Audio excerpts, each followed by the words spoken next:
Tere head kuulajad ja tere head vaatajad. Tegemist on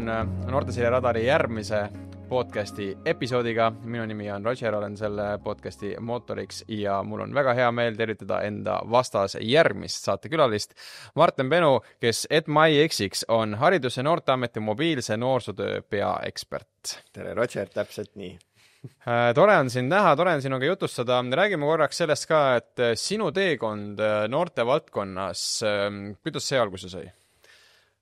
Tegelikult täitsa rohujuure tasandil, ehk siis olin alustuseks ise treener, sealt sain aru, et need noored seal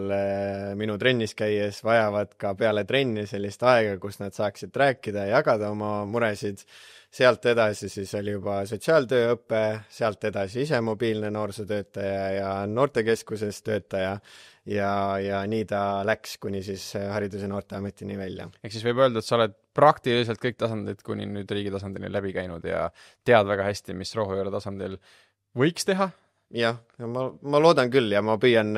isegi kui ma olen siis seal riiklikul tasandil, siis hoida seda kontakti nende noortega, nende mobiilsete noorsootöötajatega, et saada võimalikult sellist head infot otse rohujuure tasandilt ka. Väga hea, meie tänase episoodi teemaks on mobiilne noorsootöö õppimiskohustuse valguses. Õppimiskohustus teadupärast olukord, kus siis sel aastal 9. klassi läinud noored on esmakordselt siis sellega kokku puutumas, et nad peavad kuni 18. eluaastani vähemasti õppima või kooli ära lõpetama, kui nad siis tahavad näiteks kutsekooli või gümnaasiumisse minna. Et kindlasti ärev aeg noortele, ma kujutan ette, mõneti ärev aeg kindlasti ka nende lastevanematele.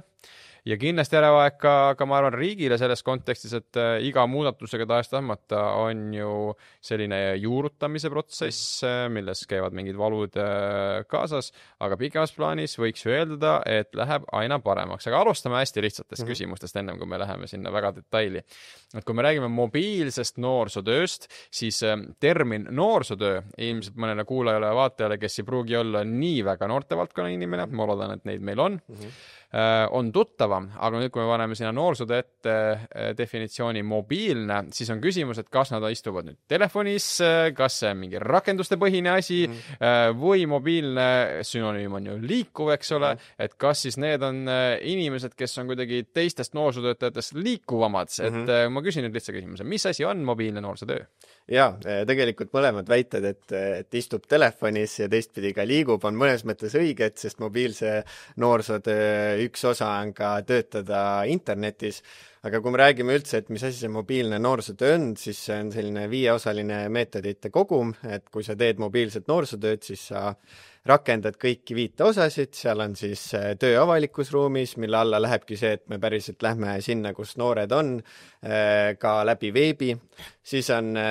individuaaltöö, grupitöö, kogukonnatöö ja võrgustikutöö, et ta on niisugune üks meetodite kogum ja mobiilne noorsootöö siis töötaja rakendabki siis kõiki neid meetodeid vastavalt noore vajadusele. Ma saan aru, et mobiilne noorsootöötaja on selles mõttes eraldi klassifikatsioon lihtsalt noorsootöötajast, kellel peab olema siis mingisugune eraldi koolitus läbitud selleks, et sa lihtsalt noortekeskuses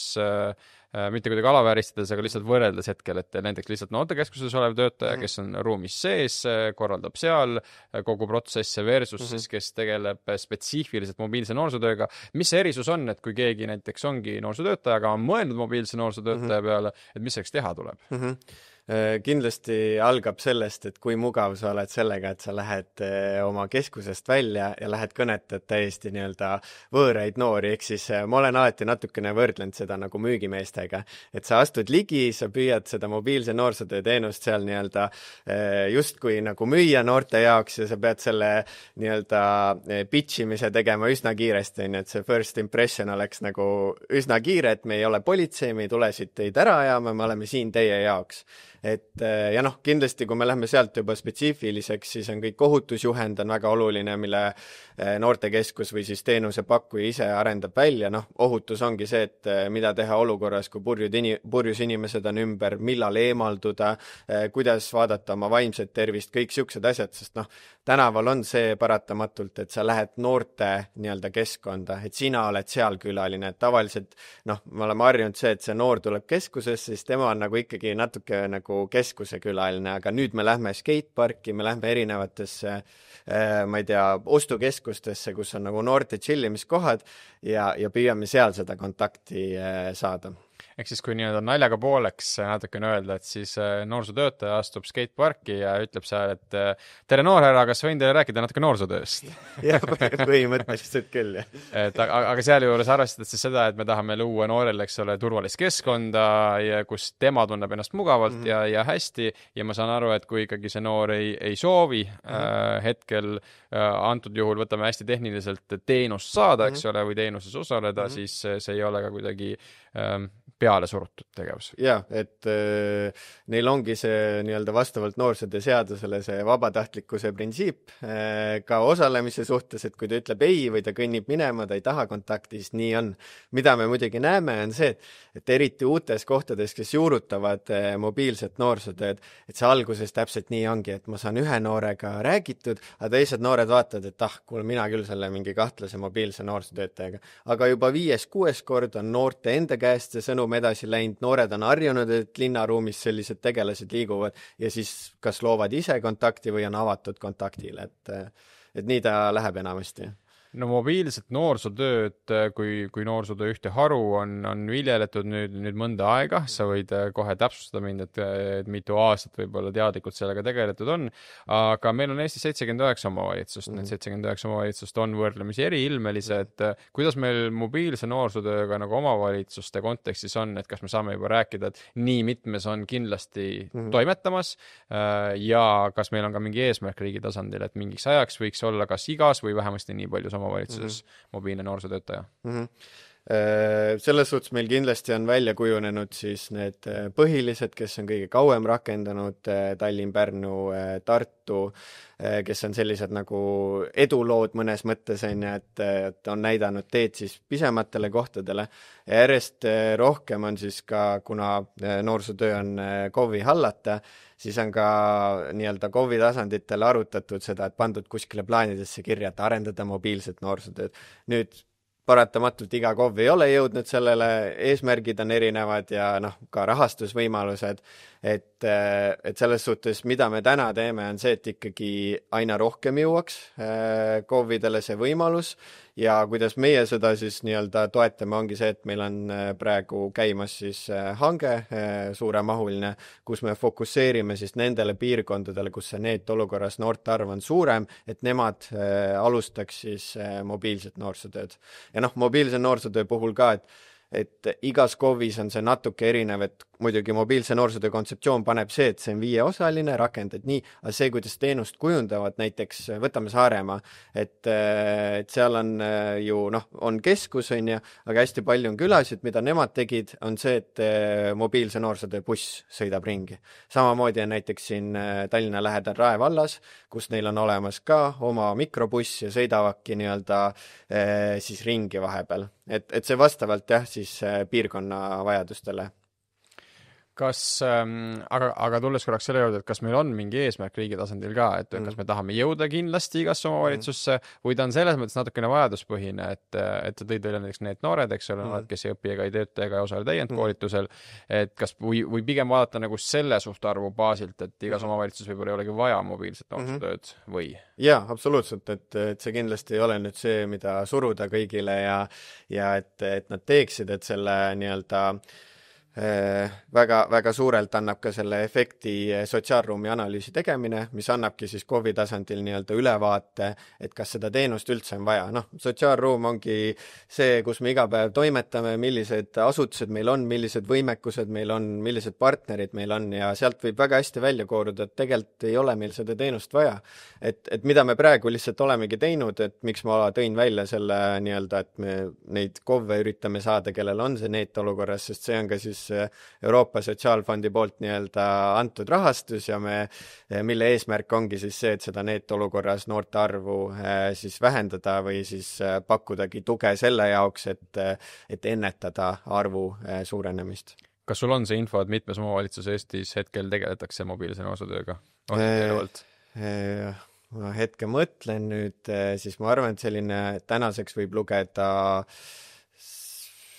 8-9 ja me teame, et kuna hange on käimas, siis meil tuleb järjest neid juurde. Et varasemalt ongi see nii-öelda, seda ei ole nagu toetatud riiklikult, nüüd on see võimalus, et oligi vastavalt sellele hankele, siis saame anda omapoolse nagu toe selle teenuse arendamiseks.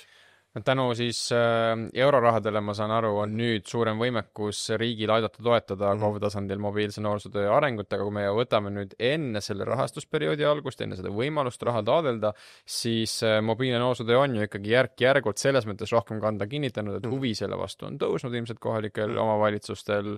aga kui see küsimus on, et miks see nii on olnud, et see huvi on tõusnud, et kas see on lihtsalt aastatega on see vajadus kasvanud, on see, ma ei tea, kommunikatsioon parem olnud riigi tasandilt KOV-ile või miks on siis mobiilne noorsootöö rohkem nagu päevakorras aasta-aastalt KOV-idel? Seal kindlasti on mitu asja. Esiteks on see, et väga paljudel KOV-idel oli ka noorte tugila kogemus, mis oli selline,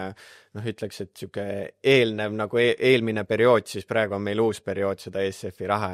Et sealt lõppraportitest jooksis välja, et ongi, et see mobiilne noorsootöö nii-öelda just nii-öelda raskemas olukorras noortega kontakti saamiseks on üks parimaid viise ja teistpidi me näeme ka seda, et keskusesse võib-olla ei jõua enam nii palju noori ja need noored on linnapildis olemas ja neile sobikski rohkem see, et see nii-öelda noorsootöötaja siis oleks mobiilne noorsootöötaja, läheks sinna, kus noored on, et me saaks noored rohkem kätte. Ja ma näen ka seda, et riiklikul tasandil on aina rohkem see teemasse tulnud see ennetustegevus ja see on üks väga hea ennetustegevus nii-öelda, et minna sinna, kus noored on ja arutada neid probleeme seal. Räägime nüüd korraks siis õppimiskohustuse reformist ja selle seosest mobiilse noorsootööga, et nii nagu ma alguses mainisin, siis meil käimas on riigis õppimiskohustuse reform, kuni 18. eluaastani on kohustus siis osaleda hariduses ja omandada siis endale lisaks põhiharidusele, mis seni oli nagu selline kohustuslik must-have asi, siis kas endale kutseharidus või gümnaasiumiharidus sinna otsa. Et hetkel me sellesse ei lange, et kas see konkreetne reform on vajalik või ei ole ja eesmärk on ju, et väljalangejate arvu kindlasti ka vähendada, et meil oleks see hariduse tase kindlasti rohkem ühtlustatud ja parem ja suurem, eriti noorte inimeste hulgas ja et neil oleks ka võimalusi tulevases elus rohkem valida, mida nad teha tahavad. Aga nüüd, kui me toome selle mobiilse noorsootöö siia mängu ikkagi, siis kas ja kuidas seostub selle õppimiskohustuse reformiga ja kuidas saab üks mobiilne noorsootöötaja aidata selles protsessis noort inimest, kes on pandud ikkagi väga olulise valiku ja kohustuse ette järsku, et peale 9. klassi arvesta, et sa pead veel õppima. Ja seal on kindlasti see oluline roll, et kui me räägime nüüd, et seda koormust on alati koolidel väga palju olnud ja õpetajaskonnal ka nende noortega tegelemiseks on küllaltki vähe ressursse, sest nad ongi ülekoormatud, siis mobiilsed noorsootöötajad saavad olla siis need tegelased, kes on koolis nii-öelda lisaks abis, et meil on paar kohta, kes tegelikult ka juba teevad seda, et nad käivadki, mobiilne noorsootöötaja on ka kooliruumis olemas, ta ei ole küll klassiruumis, aga ta on näiteks vahetunnil olemas, ta on seal kooli ümbruses olemas ja samamoodi, et võtta mingitki koormust ära, siis saab teha ka noorteinfo töötubasid, kus on erinevad siis, ma ei tea, inimesõpetuse näiteks tunni ajal räägitakse alustades rahatarkusest kuni mingite sotsiaalsete probleemideni välja, et mis see mobiilse noorsootöö roll saab olla, ongi see, et ta on toetav, ta on üks lisa nii-öelda tugi nende noorte selja taha, et kui sellel noorel nii-öelda puudub siis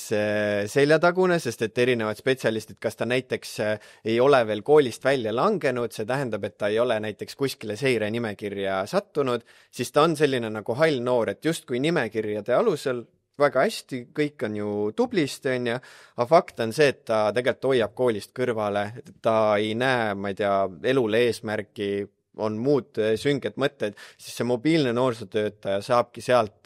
sisse hüpata, et ka juba ennetada seda, et ta päriselt ära kukub sealt koolist, päriselt võtab pähe selle, et ta elu ei ole võib-olla väärt midagi, et mobiilne noorsootöötaja ongi see üks lisatugi sinna selja taha. väga hea, aga kui me räägime nüüd väljakutsetest ka, mobiilne noorsootöötaja tahes-tahtmata, nii nagu noorsootöötaja üldse, peab ju väga paljude väljakutsetega rinda pistma, olema psühholoogist kuni ma ei tea, sündmuse korraldajani välja, siis ka mobiilne noorsootöö spetsialist, kes siis peab nüüd tahes-tahtmata tegelema ka sellega, et kui noor inimene ühel või teisel põhjusel ei taha haridussüsteemis ikkagi osaleda, siis selles kontekstis nüüd, mis need väljakutsed on mobiilsetel noorsootöötajatel lähtuvalt siis reformist haridusvaldkonnas? Ma arvan, et seal väga suur pinge pannakse kohe mobiilsetele noorsootöötajatele just selle noorte kättesaamise suhtes peale, et me näeme, et tegelikult see meetod on väga nii-öelda hea meetod noori leidmaks, et kes võib-olla siis, kui kool käib, aga noor on tänaval, siis saabki juba kontakti, et kuule, miks nii on, miks sa tunned, et sa ei saa kooli minna, et kõik siuksed asjad. Ja me näemegi seda, et eelmisel aastal näiteks 4 piirkonda said 14 000 noorega nii-öelda kontakti loodud siis. Et kindlasti see, ehk siis see pinge leida need noored üles ja pinge pakkuda vastavalt noorsootöö meetoditele neile tuge, siis kohalikul tasandil on ka see, et kuidas võrgustik üldse toimib. Et see mobiilne noorsootöötaja, päeva lõpuks ikkagi ei ole imeinimene ja ma olen väga selle poolt, et hoida oma siis spetsialiste, ongi neid mobiilseid noorsootöötajaid, siis ka nemad peavad oskama selle piiri tõmmata, et nad ikkagi psühholoogilist nõustamist, ei ole nende pädevus, kõik muud sellised olulised asjad, kus võrgustiku liikmed saavad juba aidata, et see oleks ka oskus neid suunata. Ja kahjuks on Eesti tasandil on see, et on väga hästi toimivad võrgustikud ja on need, kus see noor põhimõtteliselt sa võid ta suunata sinna 10 kordi, aga ta jääbki kuskile õhku rippuma ja seda enam tekib noorel see tunne, et niikuinii keegi ei hooli ja mis see mõte üldse on toimetada. Räägime natukene praktilistest lahendustest ka, lähme siis natuke süvitsi mobiilse noorsootöö kui valdkonna sisse, et mis need head näited hetkel on, kuidas mobiilsed noorsootööd rakendatud on, sa tõid välja suured linnad, eks ole, Tallinn, Tartu, Pärnu, ja et nemad on natuke nagu eduloo, nad on kauem rakendanud seda, et on sul tuua Varasalvest mõni äge näide, kuidas siis mobiilne noorsootöö on siis kas mõne noole elu muutnud lausa või aidanud kaasa lihtsalt mingile protsessile, mis muidu oleks võinud teistmoodi minna? Jaa, ma oskan tuua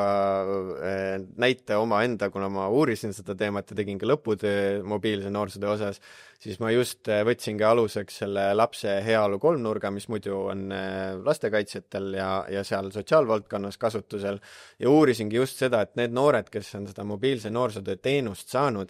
mida nemad tunnevad siis vastavalt sellele nii-öelda kolmnurgale, et seal on erinevad tunnetused, on alates, ma ei tea, peresuhted on paremaks läinud, tunnen enesegi, sellised kõik ise nii-öelda hindasid neid printsiipe ja uskumatu oli näha, et kui ma nüüd ei eksi, siis 13 siis nii-öelda valdkonnast nad tundsid positiivset muutust 9. Et mobiilne noorsootöö on puudutanud, toetanud neid, aidanud siis näiteks koolivalikutel. Ägedad edulood ongi see, et see mobiilne noorsootöötaja on suutnud selle noore, kes ei arva mitte midagi koolisüsteemist, ikkagi leida ennast,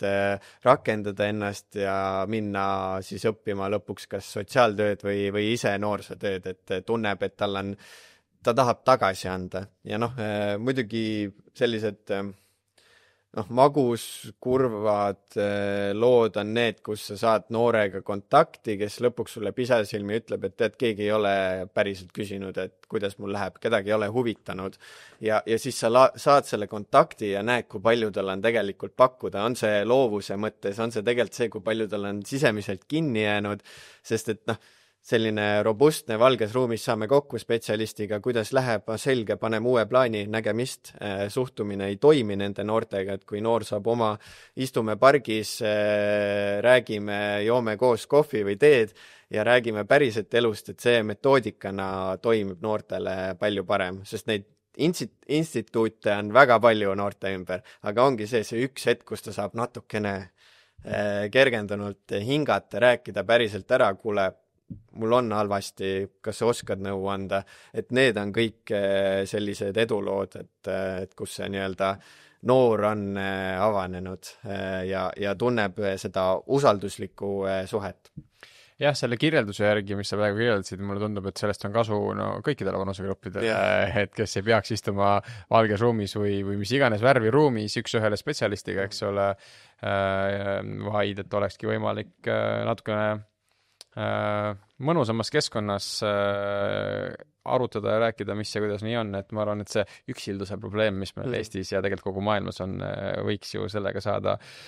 lahendusi poole rohkem, kui kõik eagrupid saaksid ligi oma valdkonna spetsialistidele niimoodi mobiilselt. Ja mis ma lisaks juurde, ongi see, et ka mobiilse noorsootöö nii-öelda maine kujundamisel, et ma täna küll räägin sellest, et meil on see ESF-programm, nende mitteõppivate töötavate noorteni jõudmine, kõik muud asjad, aga mina näen mobiilset noorsootööd nagu palju laiemalt ongi selles mõttes, et annab tööriista igale noorele, et see teenusena ka me jõuame kõigi noorteni, kui sellel noorel on täna hästi, elu käib lainetena, et siis me saame talle anda need tööriistad, me saame talle anda need kontaktid, oskused, et siis kui halvasti on, siis ta juba, okei, ma tean, mida teha või vähemalt ma tean, kust abi otsida. Et see nii-öelda tööriista pagasi nagu edasiandmine on see ka, mis väga palju mobiilsed noorsootöötajad oma igapäevases töös teevad. Kujutame nüüd ette, et meid kuulavad hetkel kõik need Eesti omavalitsused, kus mobiilset noorsootööd rakendatakse. Ja kui nüüd neil oleks võimalik nagu natukene sellist erksat tähte taamal silmapiiril pakkuda, et mingi selline uus äge lahendus, mida võiks testida, katsetada kohalikul tasandil, siis on sul midagi sellist välja pakkuda, mis ma ei tea, kas Harno tasandil on võib-olla äkki idee tasandil alles tekkinud või sul endal oma kogemuspagasist tulenevalt on kuskil nagu kuklas tiksunud, et see ei ole midagi sellist, mis on nagu, et kindlasti tehke nii, siis läheb elu paremaks, aga et kui mõelda mobiilse noorsootöö meetodite edasiarendamise peale, et siis kel võimalus tasuks proovida, et on sul midagi niimoodi tulistada? No see meetodite edasiarendus meil tegelikult eelmine aasta just kontseptsiooniga oli, et tegelikult see algne Saksa mudel, mis meil nüüd üle võetud, oli 4-osaline, aga sinna juurde saigi pandud siis 5-osaline nagu see, et võrgustikutöö läks ka juurde, sest me näeme, kui suur roll sellel on. Aga mis ma võib-olla oskan välja tuua siin näiteks Austraalia ja Soome näitel on see, et mobiilsed noorsootöötajad saavad ka väljaõppe ja õiguse teha näiteks erinevaid sõltuvusnõustamisi. Ehk siis ongi see, et kui noorel on erinevad nii-öelda sõltuvushäired või ta on näha, et ta liigub sinna poole narkootikumid või alkohol või mis iganes, et siis on tegelikult pädevused ja oskused, et seda pakkuda. Ja mis meil siin tegelikult ka nii-öelda arendus või mõttekäigus ongi see, et ka vaimse tervise osas just toetada, et siin koostöö näiteks peaasjadega, et meil oleks spetsialistid, kes saavad rohkem nii-öelda toetada neid noori enne, kui nad peavad nad ära siis suunama. Kindlasti alati põletav küsimus on see, et see töö on keeruline, seda tuleb teha nendel aegadel, kui noored on aktiivsed, mis enamasti on õhtutunnid ja ega välja tuleb see palgatemaatika ja enesehoiu temaatika, aga see on see, mida me ei saa nii palju mõjutada, see on kohaliku omavalitsuse oma tasandil kokku leppida ja leida need võimalused, et seal oluline ongi see, et ka kohalik omavalitsus, kui ta alustab seda ja teeb seda, siis oleks see jätkusuutlikkuse printsiip ka, et mõelda, kuidas me jätkame sellega ja kuidas me teeme seda nii, et me saame öelda noortele, et iga teisipäev on see mobiilne noorsootöötaja olemas, et seal on see usalduse kadu väga kiire, kui jälle järgmine koht kas suunab edasi või see teenus järsku kaob ära, et jäävadki need hallid noored, keda me ei saa mitte kuskilt lõpuks kätte. Lähtudes su öeldust, ma saan aru, et kui on mõni omavalitsus, kes tahab hakata rakendama mobiilset noorsootööd ja selle metoodikaid, et siis lisaks sellele, et mõelda, et kes see inimene on ja kuidas seda inimest koolitada ja kus need noored on ja mis kellal väljas olla, siis ma saan aru, et see ikkagi üks oluline asi, mida enne rakendamist võiks juba mõelda, on see ka, et kuidas me säilitame ja kuidas me hoiame võib-olla siis meie töötaja vaimset tervist, kuidas me tagame talle selle tugivõrgustiku, et tal oleks võimalik alates ventileerimisest kuni lõpuks, kui ongi juba seal teinekord ma eeldan, võib ju olla nii, et 6 aega on tööd tehtud ja tegelikult on aku tühi juba. Jah. Et kui väga intensiivselt peale minna ja me teame, et meil noortevaldkonnas inimesed on väga, väga õhinapõhiselt asja tegemas ja nii võib see õhupall kiiresti nagu tühjaks minna. Et siis kindlasti lähtudes sinu mõtetest, ma saan aru, et peaks ikkagi mõtlema kogu selle tugisüsteemi peale, et ka sellel inimesel oleks kuhugi nagu tagasi tulla, baasi tulla, akusi laadida ja siis uuesti. Just, et mida me omalt poolt siis saame pakkuda, ongi see, et meil on see mobiilse noorsootöö näiteks arenguprogramm, mis ongi mõttelt selline 5-kuuline protsess, kus on 0-100, ehk siis sa õpid, mis on mobiilne noorsootöö kuni selleni, et vaimne ja füüsiline enesekaitse, kuidas teha koostööd, et need on kõik teadmised, mida me saame nagu pakkuda, teeme ka võrgustiku kohtumisi, aga kohalikul tasandil ikkagi me ei saa nagu sisse astuda, kuule, tehke nii või see on väga oluline asi, mis läbi mõelda. Räägime siis sellest ka, et kui me mõtleme mobiilse noorsootöö peale, siis kas ja kuidas seda tulemuslikkust on võimalik mõõta, et kas me räägime noorte arvust, kas me räägime kuidagi nendest noortest, kellel on päriselt siis nüüd mobiilse noorsootööga muudetud see elutöö selles kontekstis, et enne oli tõenäosus see ja nüüd ta hoopis liigub seda rada pidi või mis need mõõtühikud on tulemuslikkuse mõõtmisel? Kui me igapäevaselt räägime, et mida need mobiilsed noorsootöötajad siis oma töös mõõdavad, siis enamasti kasutatakse siis on Excelist kuni siis logiraamatuni välja, et pantakse kirja, palju neid kontakte loodi, millised olid teemad, mis on noorte jaoks praegu põletav, mis vajaks lahendusi. Laiemalt nüüd on kindlasti see, et kuna mobiilne noorsootöö on varasemalt ennem seda nii-öelda Harno positsiooni nii-öelda arenenud natukene omasoodu, see ongi praegu oluline see, mille poole me liigume, et me saaks seda uuesti nii-öelda riiklikku statistikasse tagasi. Ja seal me saamegi mõõta, ongi see, et päriselt palju neid kontakte nii-öelda loodi, mis edasi on saanud, et kas need noored on kuidagi, nagu sa ka välja tõid, et jõudnud, ma ei tea, tööle, kooli, vabatahtlik teenistus, kõik muud sellised asjad. Ja mis ma oma lõputöös ka välja tõin, et oluline on ka teha kohalikul tasandil ülevaateid siis oma KOV-ile, et need noorsootöötajad võtaks selle julguse, kus nad, ma ei tea, volikogu ette või lähevad ja esitlevad, et näed, meie noorte põletavad probleemid on need, me lahendame neid, meil on nii palju edulugusid, sest rahastus enamasti liigub nende koorunud tibude pealt, et ka näidata ja ma arvan, et ma julgustaks ka, ongi see, et kes need mobiilsed noorsootööd rakendavad ja alustavad rakendamist, et neil oleks see julgus, et luua kontakt seal kas volikogu tasandil või üldse laiemalt, et ka näidata ennast. Et see on ju paganama oluline töö, aga kui ennast ise ei müü, siis paratamatult jääd sinna nii-öelda tahataustale. Ehk siis peab natukene selline oma töö suunamudija ka ikkagi olema. Paratamatult. Me ei saa üle ega ümber üleüldiselt ressurssidest, eks ole, sa oled nüüd rääkinud siin ESF-ist, Euroopa Sotsiaalfondi meetmetest, tänu millele nüüd mobiilne noorsootöö saab järgmise arenguhüppe meil Eestis ja teisalt noorsootöö kui valdkond on kohaliku omavalitsuse pärusmaa, kus siis ise tuleb sätestada, kui palju sinna investeerida võrreldes teiste valdkondadega. Kas lisaks nendele 2 rahastusallikale on nüüd veel mingisuguseid võimalusi, mida saaks üks omavalitsus kuskilt kasutada? Siin kindlasti suunakski siis ka meie tublidele organisatsioonidele, kes meil on ENK, Eesti Ank, ENL, et nende erinevad projektid kirjutada, projekte ja saada sealt lisarahastust. Et need on sellised kohad, mis nii-öelda toetavad seda noorte valdkonda. Et kahjuks Arno tasandil saame nii-öelda selle ESF-i põhiselt toimetada ja riiklikult toetadagi siis nii-öelda sellega, et meil need uued töötajad saaks tasuta väljaõppe, et nad teaks, mida nad teevad, nad rakendavad seda 5-osalist metoodikat, samamoodi riiklikult saame toetada, et meil on võrgustiku kohtumised, kus nad saavad probleemtemaatikaid üles tõsta ja ma olen ka neid teinud niimoodi, et nad iga kord saavad mingi ühe uue oskuse juurde. Et päris nii-öelda lihtsalt raha ei ole võimalik anda. et see tuleb natukene sinna KOV-i mängulauda tagasi. Ei ole kahjuks kuskil 5 kotti 500 ei ole, jah. Tiksumas kahjuks. Aga rahast veel nii palju rääkides, et ma küsin siis sellise küsimuse, et ma eeldan, et ma tean tegelikult sellele su vastust, aga ma küsin ikkagi, et kui me nüüd mõtleme lihtsa küsimuse peale, et kas see raha, mis praegu mobiilses noorsootöös Eestis liigub, et kas see on piisav? Ma tahaks eeldada, et su vastus võib-olla ei ole piisav,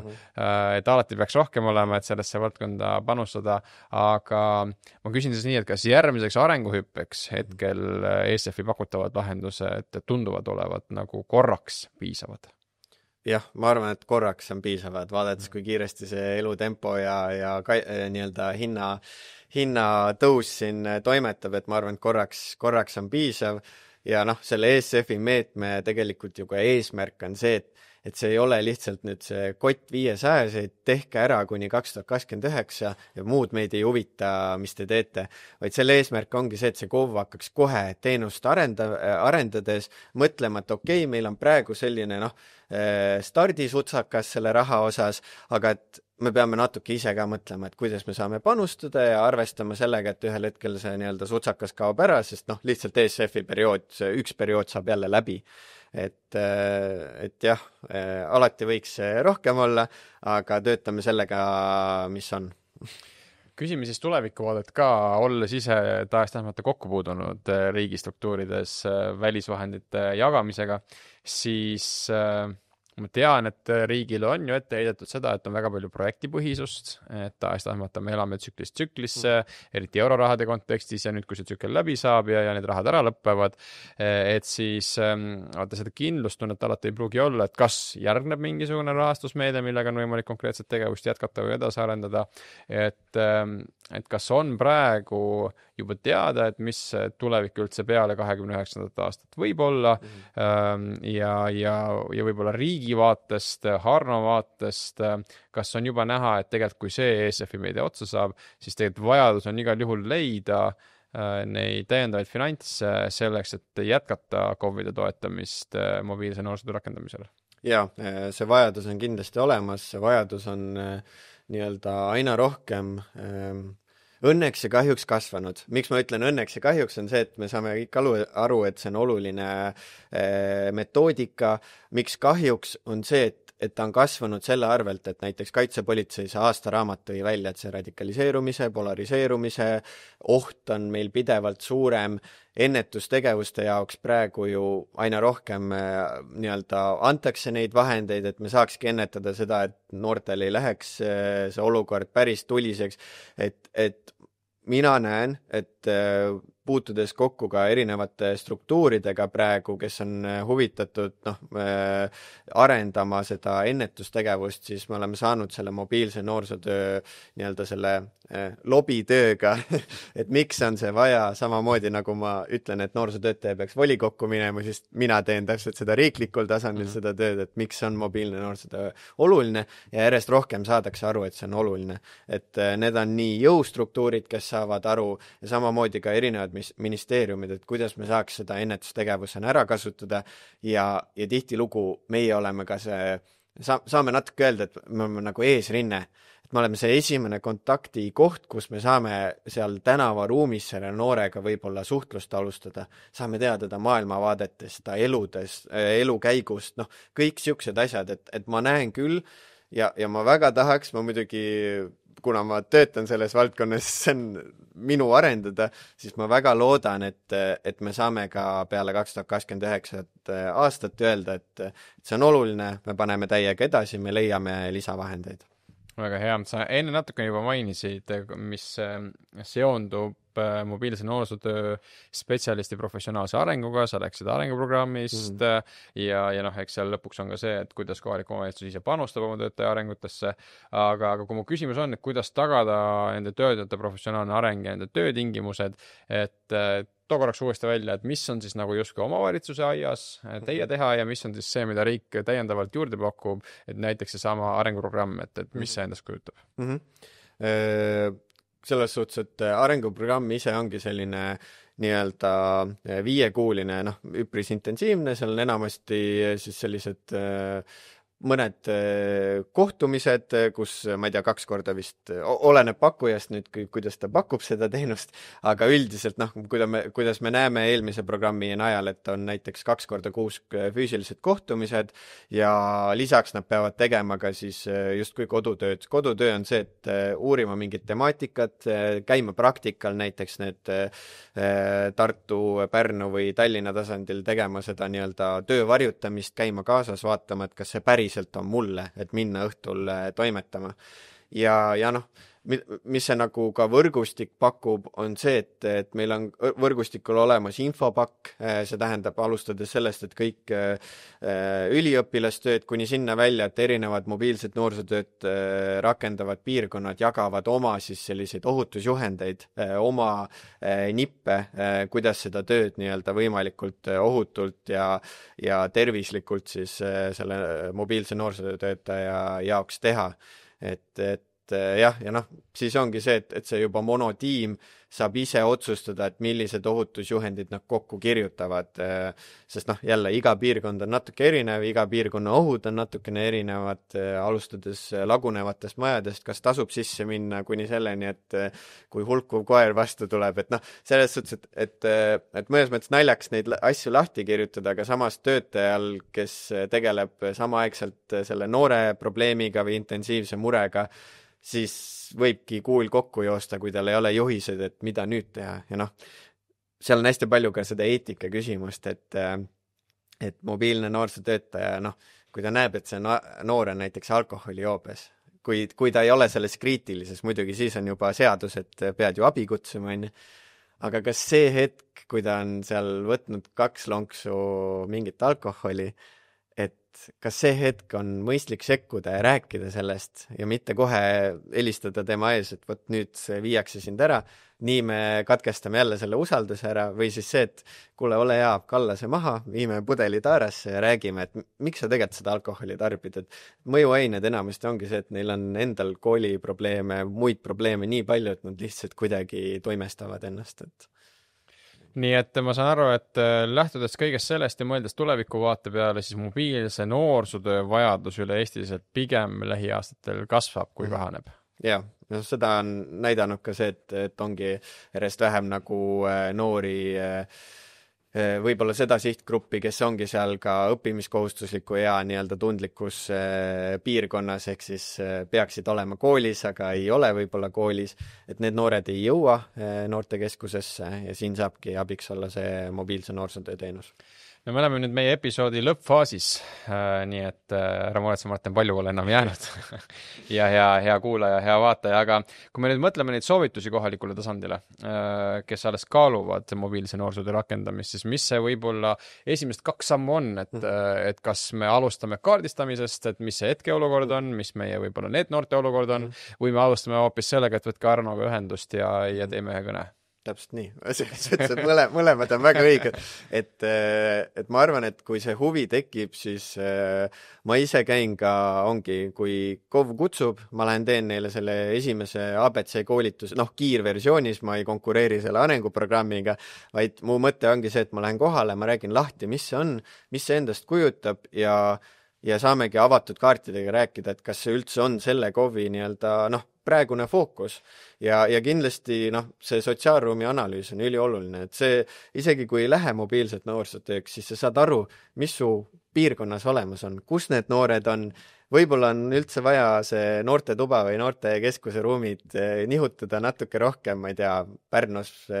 kesklinna bussijaama lähedale, sest seal on faktiliselt kõige rohkem noori. Et ongi see, et see kaartistus ära teha. Aga jah, kui on huvi, siis julgelt ühendust võtta ja olen mitmeid teinud ja mitmeid ka tuleb. Ja kui nüüd on huvilisi, kellel lambipirnike läheb põlema kogu selle meie vestluse peale, siis mis need allikad on, mida uurida, vaadata, kust lugeda? Meil on väga hea blogi, Arno blogi, seal on mobiilsest noorsootööst jõudumisi päris palju kirjutatud, samamoodi kui on nii-öelda huviline just teadustööde osas, siis kirjutada mobiilne noorsootöö ja lõputöö või mingid muud fraasid sinna kokku, et siis lugeda neid lõputöid, mis on faktiliselt kõik olnud selle positiivse tulemiga, et mobiilne noorsootöö on tõhus, seda on vaja ja meil on vaja seda edasi arendada. Ja kindlasti motiveerin ka päriselt ühendust võtma ja küsima, ükski küsimus ei ole liiga rumal ja ongi oluline endale alguses selgeks teha, kui see, et hakata tühja lahmima ja seda teenust võib-olla valesti arendama ja kärsatada lõpuks oma töötajad läbi ja ka KOV-i ametnike närvid, sest et raha on justkui läinud valesse kohta. Väga hea, Martin, ma arvan, et sellest teemast jõuab veel rääkida kindlasti palju ja olekski vaja rääkida palju, aga hetkel ma saan sulle öelda aitäh sulle külla tulemast, aitäh vestlemast ja jõudu sulle ja Harnole teie töös. Suur aitäh sulle. Ja hea kuulaja, hea vaataja, kui ka sul on mõtteid, küsimusi, vaateid, mida sa tahad tagasisidestada või edasisidestada, siis kirjuta julgelt noorteseire@harno.ee. Selle episoodiga on nüüd kõik. Kohtume juba järgmises episoodis, kus on juba uus teema ja uus külaline. Nii et tšau!